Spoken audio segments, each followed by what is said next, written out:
Hey, what's up everybody? Prospector here with Watcher Realms. Today I'm pretty excited. There is a special way to get yourself a free Elowyn Awakening, and Muton has finally given us a way to do something with all those extra hero shards from our past Shard Summon events. Anyways, without further ado, let's dig in.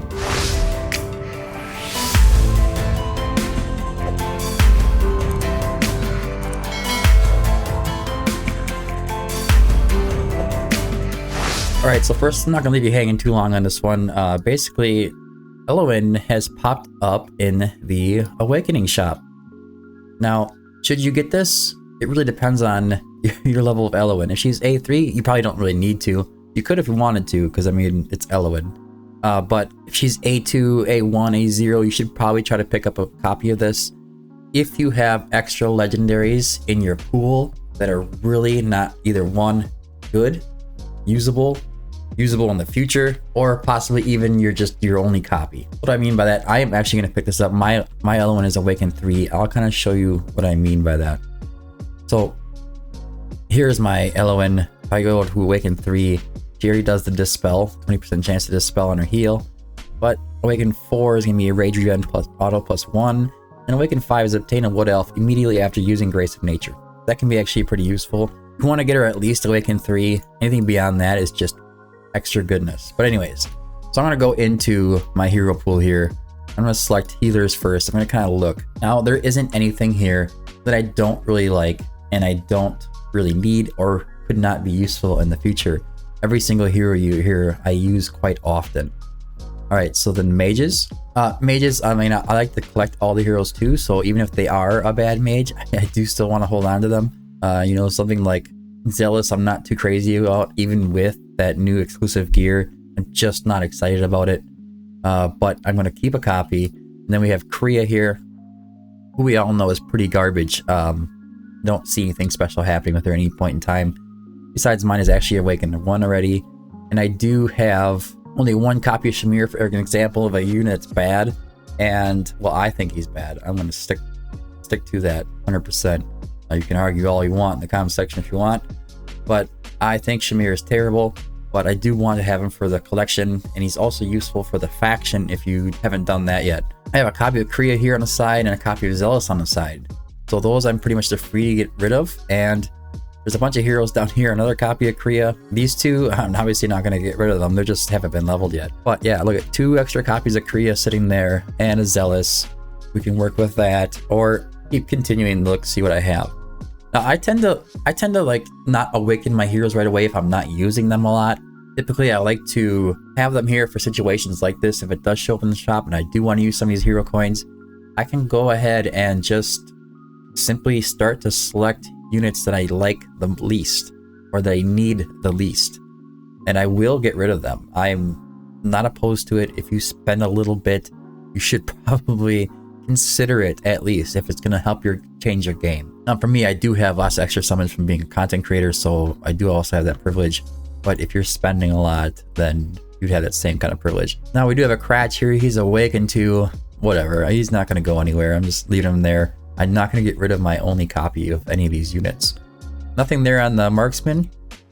Moving on to the defenders. We do have a few defenders in here that I'm not really crazy about, like Aurum. Trusk is okay. Not crazy about him. Regulus, I don't know. There's nothing wrong with Regulus. He's a good defender. I just don't use him a lot. So, I mean, I have plenty of other options at this point, and I don't need him. Oleg kind of sticks up in the legendary category. We have a Solday here, who is typically my go-to extra defender if I need one. She has the damage reduction on there and everything. She's really good. And we also have Baron to work with if we needed to. But I do have an extra copy of Trusk. I have an extra copy or 2 copies of Regulus, so that's something else that I can work with. Since I don't use him, and he is a decent unit, his awakenings aren't really that attractive to me. There's nothing wrong with him again, but I don't really have much interest in awakening him too far. But I might hold on to Regulus just in case, but probably not. Now onto the fighters. Things might get interesting here. I can see I have some awakenings sitting around for Absent already. Let's see what we have down at the bottom. We have Absent, we have Ares. I think he's Oh, he would be awakening, yes. We have Celine, I haven't used her, and Ma. These two are both junk. Well, Celine's not terrible. There's nothing wrong with Celine. It's just kind of a early mid-game kind of thing. After that, obviously, the meta teams are going to take over and Guild Boss and kind of run her over. I wish he was an Esoteria faction, to be honest with you.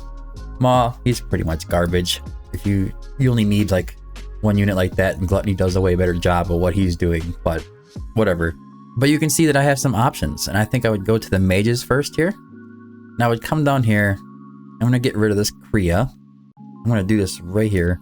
So we'll have to go... Can I sort by that? No, I'm just going to have to find that one. Where is it? We'll get rid of this Absen, because I know he's not staying. I think I need 4 units to be sold. Let's see here. Ares, I'm not sure about. Kriya, I am. Rusk, I am. And let me see here. Is Zealous. Zealous, I am. So there's 4 heroes that I'm not really interested in keeping. I have them unlocked now, but I want to go and look at Trusk one more time. There's Awakenings to see if anything crazy is going on there. 1 HP is below 50%, reduces all damage taken by 30% for 5 seconds. This effect can be triggered up to 1 time every 40 seconds. I don't know. Blocked by himself, all damage reductions. Does he do any extra block? I mean, besides going into the Codex with him, I'm not really interested in doing anything with defenders.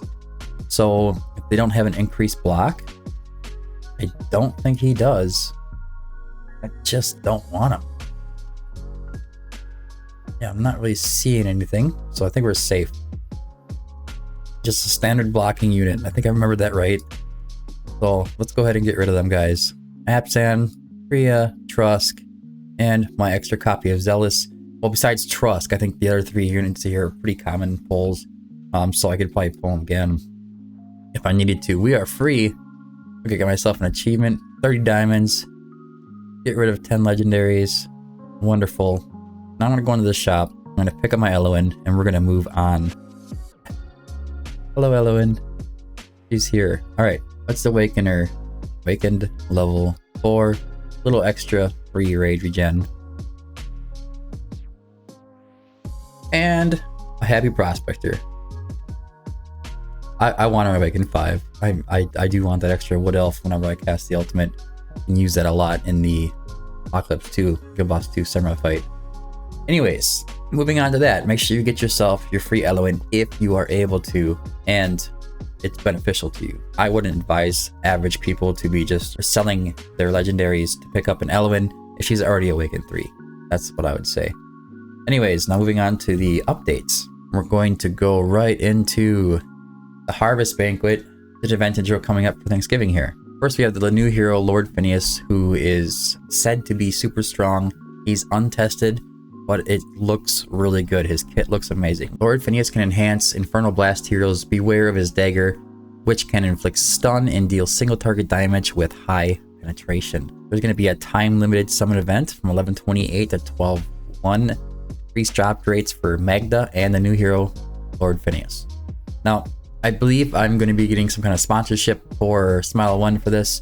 So there's going to be a few packs in there that if you buy those, they kind of directly benefits me. They're actually doing a revenue share, which is super exciting. So if you are going to purchase, please wait till I get you that code. Anyways, moving on. New skins. Valkra's skin, which looks amazing. I'm really excited about it. I kind of like her original skin pretty well, but I do like skins and I will be picking these up. And then we have Taya's Reckoning and Taya's Champion for Magda and Valkra. We have the Heaven and Health kind of theme going on here. It's pretty cool. New challenge, Cosmic Trails. Event period is going to be 11/25 to 12/1, so just some extra fun to do some things. Looks like you're going to be getting yourself a couple of ancient summoning crystals along the way for completing them. But commanders, a new challenge awaits. Face off against familiar bosses you've conquered before, such as Jungle Master and Abyss, Ludwig the Hierophant. These are the guys from Void Rift, I believe. Some stages and bosses feature new mechanics, while challenges include restrictions such as slower cost regen and smaller team size. Those faded stars await to shine for you once again. So I think it's going to be just like a puzzle stage, and you're going to be able to use heroes. But it does say here in the notes that Cosmic Trail stage heroes level and promotion grade will be maximized, but gear, artifact, pantheon, bond skills, and skill upgrades will not have any effect. So you have to make it through these stages without having any of your gear, artifacts, and skill upgrades and all that good stuff. It looks like the reward's going to be Ancient Summoning Crystal Shards, which it looks like you're going to be getting quite a few of them actually. So I don't know how many it's going to equate to. We have 30 to maybe 3 Ancient Summoning Crystal Shards, somewhere along those lines. And same kind of time period, 11/22 to 28, you're going to get a 7-day sign-in, which is going to have 350 diamonds, 4 summons, and a emoji. Pretty cool. Emojis are not something I use a lot. I have Mortius Excavation here. 11/22 to 11/25. Basically, you're going to have to try to, I'm guessing, do quests. Yep. Earn pickaxes by completing quests and use them to uncover hidden treasures. Dig up grids to reveal complete treasures and claim exciting rewards. Grab your pickaxe and start treasure hunting now. So basically, you're going to be like searching around here, like these would be covered up. And you have to try to uncover them within the event. It's just a standard little event. Rewards are going to be rare summoning crystals, diamonds, ancient summoning crystal shards, and some mithril. Here we have an engraver's exhibition, which is something we've done before. Complete quest to obtain event items and form the thank you heart pattern in the harvest banquet. You receive a hero skin choice bundle, which is pretty cool because if you missed any of the hero skins of Mari, Oleg, Komodo, and Baron, you can go ahead and pick them up for free by completing these quests. And you can pick one of those and get yourself a free skin, a summoning crystal. If you already have all of them, it looks like all you're going to get is an ancient summoning crystal instead, which is super unexciting. I guess this is the word. I don't know if that's equal to a skin. I think they should give you maybe a legendary summoning crystal or a couple of ancients. I don't know, but it could be done better. Now, here's the exciting part, the merchant's chest. Event period is going to be 11/22 to 12/1, so you have quite a bit of time to decide on what you're going to do. Commanders can exchange leftover hero or skin shards from previous shard summon events for lustrous shards, which can be used in the merchant's chest event to obtain various summoning crystals. So what does that mean? And how many are you going to get? Well, here's the conversion rate. 1 legendary hero shard equals 10 lustrous shards. 1 epic hero shard equals 5 lustrous shards. 1 rare hero shard equals 2 lustrous shards. 1 other shard equals 5 lustrous shards. Each merchant's chest requires 100 lustrous shards. A maximum of 30 merchant's chests can be exchanged during the event. I don't know why they put a max on it. If somebody has the lustrous shards for it, then let them do it. After the event ends, the remaining lustrous shards will be converted into gold at a ratio of 1 to 10 and sent via mail. So make sure you're doing your math right and don't burn extra ones, I guess, because they're just going to turn them into gold then. Shards for ongoing shard summon and shard assembly events cannot be converted into lustrous shards. Okay, now here's the rewards. Each time you open a chest, there's a chance to obtain rewards including legendary summoning crystal, ancient summoning crystal, rare summoning crystal, diamond, and some reason legendary summoning crystal and ancient summoning crystal shards, and a chance for mithril. Your account must have been created for at least 14 days. Of course, I mean, you wouldn't be able to cooperate anyways. You wouldn't have anything to trade in. I don't know why they had to put these shards in there all the time. Whatever, I don't know. I don't think it's very exciting, but I guess the fact is that we do get to use these legendary hero shards and epic hero shards and skin shards and all that good stuff that we didn't use in the events. Now we can exchange them in for something possibly useful. That's the way I'm looking at it. And it seems like they're probably not going to do like reruns of fusions. This is kind of what this is telling me here. So whatever you have laying around, go ahead and use it up. Now in my storage, I'm not even sure. Here they are. I mean, so there's quite a few extra that I have personally. Even the Silas skin shards, it equate to quite a bit. So I mean, I think we're gonna end up getting ahead on this. It's not really a bad thing, but still make sure that your threshold lands on that 100 lustrous shards, so that way you're not getting rid of any of these extra hero shards and not getting anything returned. Gold is not something that anybody's gonna really want to burn these off for. But anyways, guys, I think that's it for today's video. If you found today's video helpful, Don't forget to like and subscribe. Make sure you join the Discord. We have hero guides, stage guides, exclusive gear lists, price guides, takeovers, whatever you could possibly need. It's all right there in the Discord, and a good community to go with it. Anyways, guys, thanks for tuning in. Until next time, keep digging.